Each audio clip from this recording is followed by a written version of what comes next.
복음의 사람 예배자로 살게 하소서라는 표를 가지고 올 한 해를 준비하고 있습니다.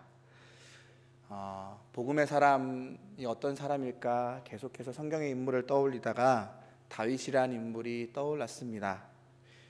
여러분, 만약에 여러분이 다윗이라면 여러분 인생에서 잊지 못할 사람을 누구로 꼽으시겠습니까?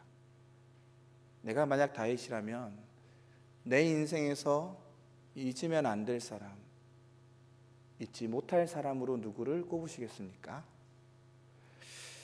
저는 두 사람이 떠올랐는데요. 한 사람은 골리앗이었습니다. 블레셋 장수 골리앗과의 싸움에서 승리함으로 다윗은 자신의 이름을 온 이스라엘 땅에 알렸고요. 또 다른 한 사람의 이름은 밧세바입니다. 밧세바 사건으로 인해 다윗은 자신의 모든 걸 잃을 뻔하죠. 골리앗 사건의 경우 다윗은 어렸고 무명이었고 아직 세상의 경험이 많지 않았던 소년이었어요. 그런데 오늘 밧세바 사건은 다윗이 충분히 나이가 들었고 그간에 겪어온 많은 시련들을 넘어서 백성들로부터 지혜로운 왕이다 이렇게 칭찬받던 시절, 그러니까 최전성기 때 일어난 일인데요. 그런데 다윗의 최전성기인 건 분명한데 최악의 범죄를 저지르게 됐던 사건입니다. 오늘 저는 이 밧세바 사건을 통해서 하나님의 사람이 죄를 짓고 회복되는 과정을 살펴볼 텐데요. 이 과정이 그렇게 단순하지 않습니다. 한층 그 내면의 복잡함이 도사리고 있어요. 그간의 수많은 전투와 실패, 낙심을 경험했고 또 찬란한 성공과 권력을 맛본 다윗은 옛날처럼 그렇게 순진무구한 소년은 아닙니다. 그렇잖아요. 사람이 이제 나이가 들수록 굉장히 다층적이 되잖아요. 다면적이 되는데요. 이제 단편적으로 한쪽만 봐서는 판단하기 어려운, 저는 이렇게 표현하겠습니다. 노련한 어른이 되었습니다. 그 인생은 이제 굉장히 판단하기 어려운, 저 사람 좋은 사람이야 혹은 나쁜 사람이야라고 판단하기 어려운 굉장히 복잡함들이 이제 그 인생을 둘러싸고 있고요. 그런데 그 복잡함을 쪼개고 비집고 들어가시는 하나님의 이야기가 오늘 시작됩니다. 다윗을 복음의 사람으로 다시 세우시는 이야기 시작하겠습니다. 첫 번째는 죄의 시작이에요. 죄의 시작은 있어야 할 자리를 벗어났기 때문입니다. 오늘 읽은 사무엘하 12장 말씀 이전에는 11장 말씀이 시작되죠. 다윗이 밧세바에게 성폭력을 가하고 그 죄악을 감추기 위해 밧세바의 남편이었던 자신의 충직한 부하 우리아를 전쟁터로 나가 죽게 만든 이야기입니다. 사무엘하 11장 1절은 그때의 전쟁 상황을 이렇게 묘사하고 있어요. 그 해가 돌아와 왕들이 출전할 때에, 왕들이 출전하는 게 무슨 뜻일까요? 다른 기존에 있었던 어떤 작고 작은 다툼이 아니라 이제 결정적인 전쟁, 왕들이 나와서 딱 싸우고 거기서 승리하는 사람이 그 전쟁의 승리의 기쁨을 맛보는 결정적인 전투가 이제 시작된 거예요. 근데 다윗이 어떻게 했다고요? 자신의 군대 장관 요압과 그 부하를 군대를 보내어 전투에 임하게 합니다. 다윗은 어디에 있었다고요? 예루살렘에 있었어요. 여러분, 이 단어를 주목하세요. 오늘 이 짧은 한 구절에서 성경은 이렇게 표현하는 듯합니다. 다윗이 변했다. 여러분 기억하십니까? 다윗이 어떤 자였죠? 골리앗과의 싸움에서 다윗이 어떻게 임했어요? 가장 앞서 나가서 싸웠잖아요. 그때 다윗이 군사였습니까? 병사였습니까? 아니요. 소년이었어요. 아버지의 부탁을 받고 형들의 소식을 구하러 온 소년이었어요. 그런데 그는 이스라엘의 가장 앞에 서서 두려움을 떨쳐내고 가장 앞서 나가서 싸운 사람이 누구입니까? 다윗이었어요. 또한 사울에게 쫓기는 상황에서, 목숨이 굉장히 위협적인 상황에서 그는 그일라라는 이스라엘 땅이 블레셋으로부터 위협을 받자 어떻게 하죠? 목숨을 걸고 그 땅을 구하러 갑니다. 자기 목숨이 위협받고 있는 상황에서. 심지어 그때 왕은 누구예요? 사울이었어요. 사울이 자기의 목숨을 위협하고 있는 상황에서 그 땅을 구하러 가는 사람이 누구여야 돼요? 왕이 구하러 가야 되잖아요. 그 땅을 구하러 가는 사람이 누구였죠? 다윗이었어요. 이러한 섬김, 아니 이미 섬기고 있음, 자리와 직책과 지위를 막론하고 이미 섬기고 있었음이 모든 백성에게 귀감이 되었고 모든 사람의 마음을 사는 리더십이 되었어요. 그런데 오늘 다윗이 어디 있죠? 자기 부하들은 자기를 대신하여 목숨을 건 전장터에 보내고 자기는 어디 있습니까? 예루살렘에 있습니다. 그리고 바로 다음 구절은 다윗이 어떻게 타락하기 시작했는지를 바로 보여줍니다. 11장 2절 3절입니다. 저녁 때에 다윗이 그의 침상에서 일어나 왕궁 옥상, 어디죠? 가장 높은 곳을 거닐다가 그곳에서 보니 한 여인이 목욕을 하고 있는 거예요. 누구였죠? 다윗의 사람을 보내 그 여인을 알아보게 하였더니 그가 아르되 그는 엘리암의 딸이요 햇사람 우리아의 아내 밧세바였습니다. 전쟁에 나서지 않고 예루살렘 궁에서 머물던 그 시점, 그곳에서 가장 높은 곳에 올라가 보니 여인이 목욕하는 모습이 보입니다. 부하를 보내 알아보니 지금 자신을 대신해 싸움터에서 목숨을 걸고 싸우고 있는 우리아의 아내 밧세바였습니다. 그러나 다윗은 이미 마음이 동했습니다. 그녀를 끌고 와 자신의 침실로 끌어들여 잠자리를 같이 하고요, 그냥 돌려보내요. 아무 일 없었다는 듯이 돌려보내요. 왜 아무 일 없었다는 듯이 돌려보냈을까요? 다윗에겐 그게 아무 일도 아니었거든요. 정말 나쁜 사람이 됐죠. 그리고 한 달쯤 지났을까? 밧세바는 자신이 임신한 사실을 다윗에게 알립니다. 이때 다윗이 아까 제가 노련한 어른이라는 표현을 했잖아요. 아주 세상 왕스러운 방식, 아주 노련한 권력자의 방식을 통해 이 사건을 해결하려 합니다. 우리아를 전쟁터에서 불러내요. 그리고 어떻게 하죠? 휴가를 줘요. 그럼 어떻게 할까요? 우리아가 집에 가서 아내와 동침하겠죠. 그런데 이 우리아가 다윗의 얄팍한 생각보다 더 충성스러운 부하였어요. 동료들이 전쟁터에서 고군분투하고 있는데 왕의 군사들이 그렇게 힘써 싸우고 있는데 자신이 도저히 그렇게 할 수 없다 그러면서 어떻게 합니까? 왕궁 문 앞에서 잠을 취합니다. 이 방식으로는 안 돼요. 그러니까 또 어떤 방식을 쓰죠?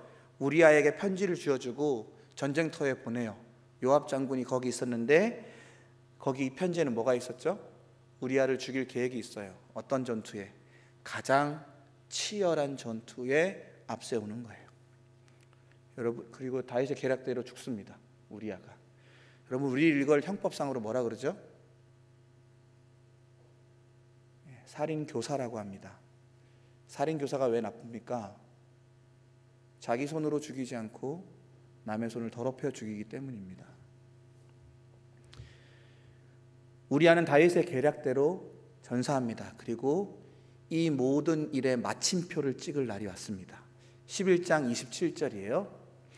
그 장례를 마침에 다윗이 사람을 보내 그 애를 왕궁으로 데려오니 그가 그의 아내가 되어 그에게 아들을 낳으니라. 다윗이 행한 그 일이 여호와 보시기에 악하였더라. 그의 죽음, 우리아의 죽음을 슬퍼하며 애도하는 기간이 끝나고 다윗은 사람을 보내 밧세바를 왕궁으로 데려오게 합니다. 그리고 그의 아내가 되었죠. 그리고 아들을 낳아요. 이제 어떻게 됐습니까? 완전 범죄가 됐습니다. 완전 범죄가 됐어요. 왕의 권력으로, 왕의 힘으로 모든 것을 덮었습니다. 그런데 이 행동에 대한 하나님의 평가가 너무 처절합니다. 뭐죠? 여호와 보시기에 악하였더라. 다윗이 왜 이렇게 죄악의 길로 갔을까요? 왜 이렇게 변해버렸을까? 다윗이 완전히 선한 사람은 아닐지언정 이 정도의 인간 말종도 아니었는데 도대체 무슨 일이 있었던 걸까요? 오늘 성경이 힌트를 줍니다. 바로 다윗의 자리 말입니다. 다윗이 있어야 할 자리는 어디였죠? 전쟁에 가장 앞서 있었어야 됐습니다. 근데 그가 어디 있었습니까? 예루살렘에 있었어요. 다윗은 있어야 할 자리에 있지 않았고요, 있지 말아야 할 자리에 있었고, 그것으로부터 시작되어 마음의 탐욕이 싹틀 틈을 줬어요. 여러분, 사람이 그만큼 있어야 할 자리가 되게 중요해요. 나를 둘러싼 환경이 굉장히 중요합니다. 시편 1편 1절은 복 있는 사람을 이렇게 표현합니다. 복 있는 사람은 악인들의 꾀를 따르지 아니하며 죄인들의 길에 서지 아니하며 오만한 자들의 자리에 앉지 아니하고. 복 있는 사람이 누구입니까? 오만한 자들이 앉기 좋아하는 그 자리에 앉지 않고 거기를 피하는 사람이 복 있는 사람이라 그래요. 사랑하는 여러분, 여러분 그렇게 대단한 사람이 아닙니다. 환경을 이기는 믿음 참 중요합니다. 그러나 자리와 환경에 쉽게 물드는 자들임을 우리가 또한 인정해야 합니다. 천하의 다윗도 이렇게 됐습니다. 사랑하는 여러분, 내가 있어야 할 자리를 가까이 하십시오. 여러분 판단하실 수 있잖아요. 내가 있어야 할 자리와 있지 말아야 할 자리를 판단하실 수 있잖아요. 있어야 할 자리를 가까이 하십시오. 있지 말아야 할 자리를 멀리 하십시오. 도망가십시오. 내가 있어야 할 자리를 힘써 지키십시오. 그러면 그 자리가 여러분을 지켜줄 것입니다. 우리 옆 사람을 보고 한번 인사해 볼까요? 여기 있어서 정말 다행입니다. 진심입니다. 여러분 주일 아침에 어디 안 가시고 여기 있어서 정말 다행입니다. 그 자리가 여러분의 자리가 아니라 이 자리가 여러분의 자리임을 명심하십시오. 두 번째는 죄의 발전이에요. 다윗이 이렇게 돌변한 거에 대해서 참 의문이 가요. 순간적인 정욕에 발동한 건 이해가 돼요. 그런데 그걸 아무런 거리낌 없이 극악한 성범죄를 저지르고 또한 그것을 아무런 거리낌 없이 처리하려고 하다가 이제는 그게 밝혀질 위기에 처하니까 살인 교사까지. 여러분 다윗의 타락이 무서우리만큼 발전합니다. 이걸 발전이라고 뭔가 긍정적인 의미를 붙이면 안 될 것 같긴 한데 어마어마한 속도로 다윗의 타락이 진행되고 깊어지고 있어요.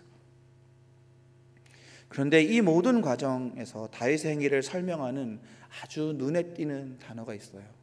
유진 피터스 목사님이 다윗을 설명하면서 이 단어를 쓰셨는데, 사무엘하 저자가 이 다윗의 행위를 설명할 때 쓴 단어예요. 아주 정교한 솜씨로 반복해서 사용하고 있어요. 이 단어가 무엇이냐면 보내고입니다. 보내고. 사무엘하 11장 1절에 보면 다윗이 요압과 이스라엘 군대를 보내고요, 자기는 어디 있어요? 예루살렘 왕궁에 앉아 있죠. 사무엘하 11장 3절에서 다윗이 신하를 보내서 바세바가 누군지 알아보게 해요. 사무엘하 11장 4절에 다윗이 사람을 보내어서 바세바를 강제로 데려오고요. 사무엘하 11장 6절에 다윗이 요압에게 전가를 보내어서 우리아를 왕궁으로 불러일으킵니다. 마지막으로 사무엘하 11장 27절에 다윗이 사람을 보내어서 바세바를 왕궁으로 불러들입니다. 완전 범죄를 하려고요. 여러분 다윗이 어떻게 하고 있죠? 어떤 사람이에요? 보내는 사람입니다. 보내고라는 표현은 분명히 뉴트럴해요. 여기에 도덕적 가치 판단이 들어가 있지 않습니다. 그러나 사전에 그런 뜻이 없죠. 그러나 오늘 사무엘서의 기자는 분명히 이 단어를 다윗의 행동, 이 보내다를 다윗의 추락과 타락의 모습과 연관지어 사용하고 있어요. 특히 이 보내다에 다윗의 아주 비인격적인 죄악의 모습을 연관시키고 있어요.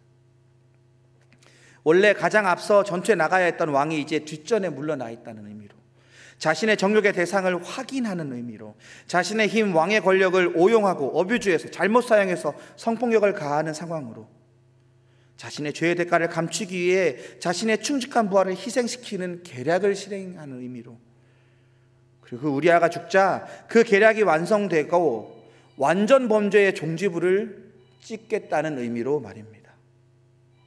사무엘서의 기자는 이 보내다를 계속해서 발전시켜서 사용하고 있어요. 그래서 다윗이 보내면 보낼수록 어떻게 되죠? 다윗이 보내면 보낼수록 어떻게 돼요? 더 악해지고 있어요. 더 죄가 깊어지고 있어요. 더 보내면 보낼수록 어떻게 돼요? 더 추악해지고 있어요. 그러면 여러분, 보내고 보낼수록 다윗이 어떤 걸 느꼈을까요? 아, 내가 나쁜 놈이 돼가고 있구나. 내 죄가 더 커지고 있구나. 내가 더 추악해지고 있구나. 이렇게 생각했을까요? 그럴 수도 있겠죠. 근데 저는 그렇게 생각하지 않아요. 만약에 그걸 느꼈으면 다윗이 돌이켰겠죠. 제가 생각하기에 그가 보내면 보낼수록 다윗이 느꼈던 건 이런 거예요. 아, 이게 되네. 와, 내가 시키면 되네? 되는구나. 이런 일들이 되는구나. 내가 보내면 그렇게 돼버리는구나. 우리가 이걸 보고 뭐라 그러죠? 왕놀이라고 합니다. 여러분, 왕게임 아세요? 왕게임을 이렇게 합니다. 왕이 되어서 시키면 어떻게 돼요? 하잖아요. 보내면 보낼수록, 자기가 왕이 되면 될수록 되는구나. 내 삶에서 왕이구나. 그래서 내가 내 마음대로 이리 보내고 저리 보내도, 내 탐욕대로 이리 보내고 저리 보내도, 내 죄악을 감추기 위해 이리 보내고 저리 보내도 되는구나. 아, 내가 저들의 왕이 됐구나. 아마 말 못할 성취감과 즐거움이 있었을 겁니다. 보내고 보내면서 다윗은 자기 삶을, 내 삶을 마음대로 하고 있고요, 거기서 만족하지 못하고 남의 인생마저 내 마음대로 하고 있습니다. 여러분, 조심하셔야 돼요. 이게 죄가 가지는 최면이에요. 기만이라고 하죠. 스스로를 속이는 건데요, 죄가 더해가는 죄악이 깊어지고 있는데도 다윗은 죄라고 느끼지 못해요. 아니, 오히려 왕이 된 듯한, 신이 된 듯한 성취감과 만족감이 있어요.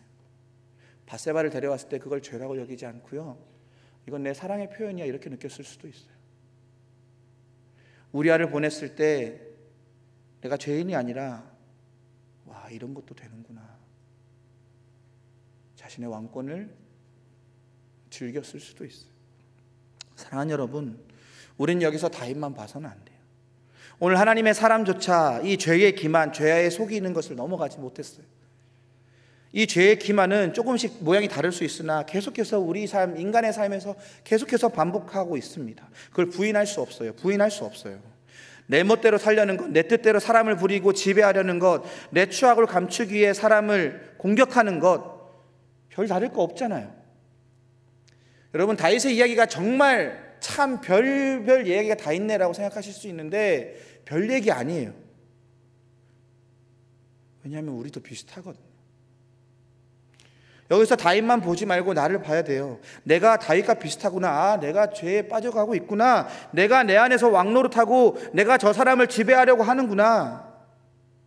우린 여기서 다윗만 보는 게 아니라 다윗 안에서 우리의 모습을 봐야죠.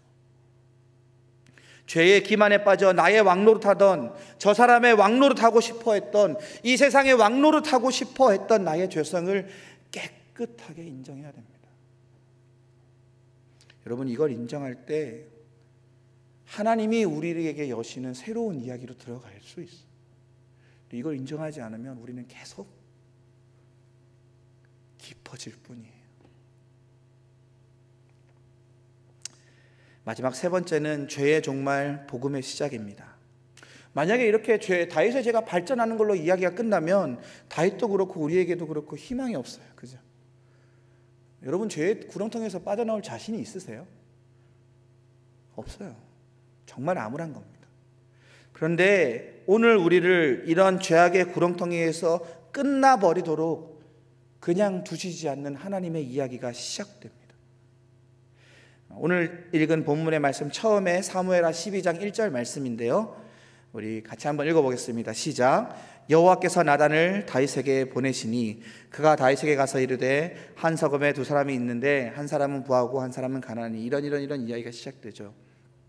여러분 여기서 어떤 표현이 나와요? 여호와께서 나단을 다윗에게 여러분 보내다라는 표현이 어디에 쓰였죠? 다윗이 왕 노릇하며 죄악이 깊어질 때 사용되던 보내다를 오늘 어떻게 쓰시죠? 여호와께서 다윗을 구원하시기 위해 나단을 보내시는 거예요. 하나님이 바꾸셔요. 인생을 바꾸셔요. 인생의 터닝 포인트를 만들어 가셔요. 나단이 이야기를 해요. 그런데 거기 그에게는 하나님의 이름도 등장하지 않고 네 죄를 네가 회개해라 이런 얘기도 등장하지 않아요. 어떤 이야기예요? 한 부자 이야기인데요. 많은 양을 가진 부자인데 손님이 왔어요. 손님을 치러야 되는데 자기 양을 잡지 않고 누구의 양을 잡는 거예요. 가난한 사람 양 한 마리밖에 없는 그 양을 딸처럼 생각하던 그 양을 빼앗아 가지고 잡아 죽인 거예요. 이 이야기를 들은 다윗이 어떻게 했을까요? 사무엘하 12장 5절에 보면 이렇게 표현되어 있습니다. 다윗이 그 사람으로 말미암아 노하여 나단에게 이르되 여호와의 살아계심을 두고 맹세하노니 이 일을 행한 그 사람은 마땅히 죽을 자라. 이 이야기에 완전히 몰입한 다윗, 분노를 참지 못하죠. 자신의 권력으로 왕됨의 힘으로 그 사람에게 사형 선고를 내립니다. 이 자는 당연히 죽여야 되는 자라 말합니다. 그때 나단이 이 기회를 놓치지 않습니다. 사무엘하 12장 7절 상반절 말씀 같이 한번 읽어보겠습니다. 시작. 다윗에게 이르되 당신이 그 사람이라. 여러분 이게 복음의 초점입니다. 당신이 바로 그 사람이다.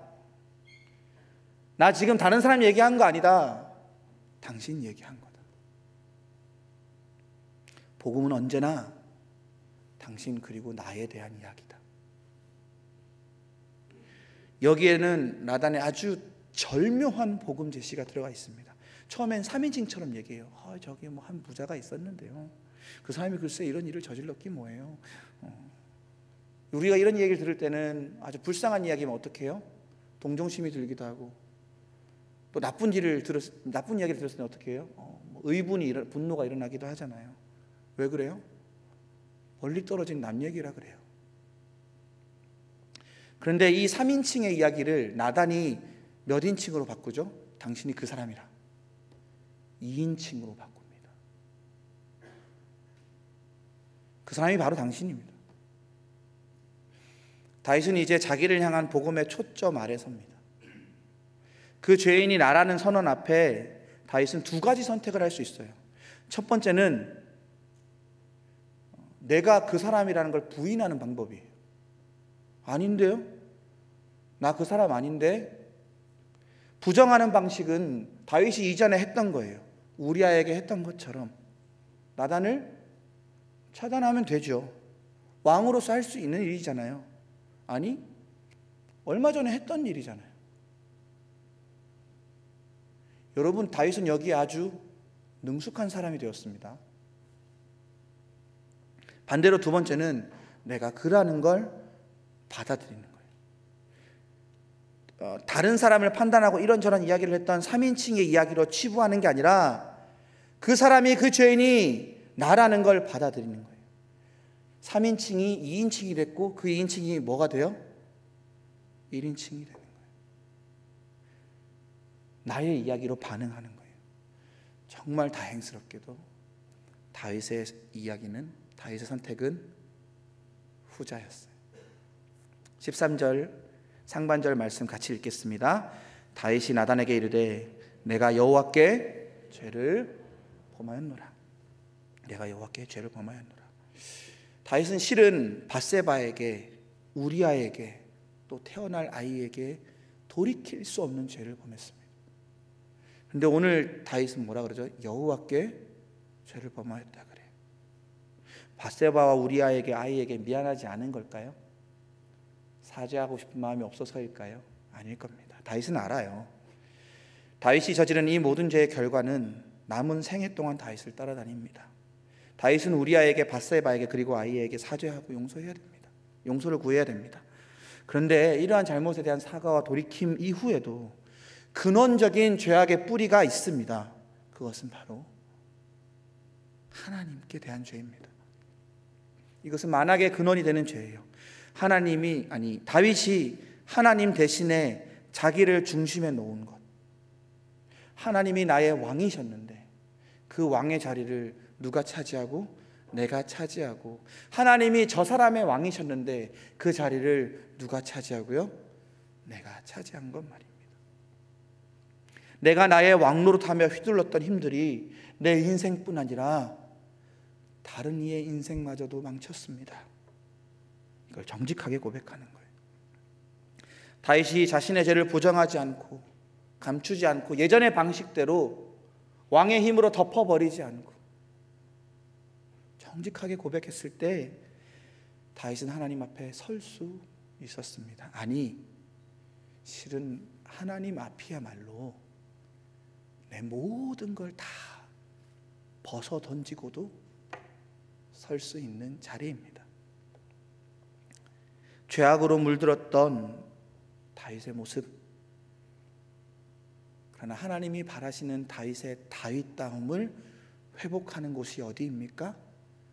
바로 하나님 앞 아닙니까? 당신이 그 사람이라고 표현했을 때, 그게 너라고 얘기했을 때 맞습니다. 그게 납니다 라고 얘기하는 것 말입니다. 사랑하는 여러분, 고백하십시오. 고백하면 죽을 것 같거든요. 내가 내 죄를 고백하는 순간 모든 것이 끝나고 나는 무너질 것이라 사람들은 여깁니다. 그래서 도저히 죄를 인정할 수 없어요. 나의 추악함을 꺼내볼 수 없습니다. 그런데 여러분, 하나님 앞에 나를 고백해야 나의 우리는 우리의 어떠함을 부정하지 않고 하나님 앞에 살아갈 수 있어요. 여러분, 언제까지 감추고 하나님 앞에 갈 수 있다고 생각하세요? 언제까지 하나님 앞에 부정하는 모습을, 나는 이 모습을 도저히 인정할 수 없습니다라고 탁 해놓고 살 수 있을 거라고 생각하십니까? 오늘 다윗은요, 이 죄의 고백을 통해, 이 복음의 초점에 반응함으로써 다윗다움으로 돌아갑니다. 저는 이게 다윗이 굉장히 부러운 지점이에요. 하나님의 말씀 앞에 다윗다움을 회복하는 기회를 찾는 것 말입니다. 다윗이 자기가 자기의 죄악을 인정하는 게 쉬웠을까요? 결코 쉽지 않았어요. 그러나 내가 부정하고 싶었던, 인정할 수 없었던 모습까지 다 끌어안게 됩니다. 누구 앞에서요? 하나님 앞에서, 복음 앞에서. 하나님 앞에 거짓 없이 하나님과 교제할 수 있게 됩니다. 내가 다 받아들이기 어려웠던 나의 모습까지도 다 인정하면서 서 있을 수 있는 곳이 있습니다. 여러분, 그곳이 어디입니까? 하나님 앞입니다. 당신이 어떤 죄악을 저질렀던 건 간에 그것과 비교할 수 없을 만큼 큰 은혜를 경험하는 곳이 있습니다. 그곳이 어디입니까? 하나님 앞입니다. 제가 정말로 좋아하는 찬양 중에 이런 찬양이 있습니다. 참 아름다운 곳이라 주님의 세계는 정말로 내가 나갔고 솔직할 수 있는 곳. 이제 설교를 갈무리합니다. You are the man. 당신이 그 사람입니다. 이것이 바로 복음의 초점입니다. 복음은 우리를 하나님 앞에 3인칭 저 사람의 얘기, 저 사람을 향한 얘기가 아니라 그 사람 너야 1인칭의 이야기로 바꾸어 줍니다. 복음은 우리를 하나님 앞에 선 1인칭으로 초대합니다. 내가 그 사람임을 도저히 피할 수 없습니다, 여러분. 더 이상 3인칭의 이야기가 아니라 1인칭의 나의 이야기로 받아들이십시오. 거기에 은혜가 있습니다. 거기에서 나는 하나님이 필요한 존재임을 진심으로 고백하게 되고, 그리고 거기에서 결국 나는 살아납니다. 다른 누군가를 향한 것이 아니라, 다른 누구의 이야기가 아니라 나를 향한 말씀임을 받아들이십시오. 복음의 사람으로 사십시오. 복음의 사람이란 하나님의 말씀이 나를 향하는 사람입니다. 하나님이 말씀이 말하는 그 사람이 바로 나임을, 그래서 그 하나님 앞에 서서 그 말씀을 듣는 사람이 누구입니까? 복음의 사람입니다. 복음 안에 내가 참으로 누구인지 발견하고 회복하는 사람입니다. 거짓 없이 하나님과 만나는 사람입니다. 그래서 하나님의 회복케 하심을 깊이 경험하는 사람이 복음의 사람입니다. 사랑하는 여러분, 복음의 사람이 바로 당신입니다. 당신이 바로 그 사람입니다. 복음의 사람으로 하나님 앞에 서는 저와 여러분 되길 진심으로 축원합니다. 우리 말씀 기억하며 함께 기도의 자리로 나가겠습니다. 함께 합심하며 기도할 텐데요, 먼저는 내가 있어야 할 자리를 벗어나, 아니 내가 잊지 말아야 할 자리에 갔던 것들, 내가 나의 왕노릇하며 은밀히 범죄했던 것들, 내가 저 사람의 왕노릇하려 했던 것들, 하나님의 자리를 탐했던 그 모든 것들을 하나님 앞에 회개하며 나아갔으면 좋겠습니다. 또한 말씀을 비추는 것이 다른 누구가 아니라 바로 나임을 시인하는 우리들 되었으면 좋겠습니다. 복음의 사람은 말씀 앞에 나를 비추는 사람이니 말씀 앞에 다른 이들이 아니라 나를 비추는 사람으로 거듭날 수 있도록 하나님 앞에 회복받을 수 있는 그 복된 사람 되기를 우리 인생을 놓고 함께 기도하면 좋겠습니다. 기도하겠습니다. 사랑과 은혜가 풍성하신 주님 감사합니다. 하나님의 은혜를 사모하며 하나님의 자리에 나아가오니 하나님 역사하시고 하나님 아버지 우리 가운데 하나님의 은혜를 베풀어 주시옵소서.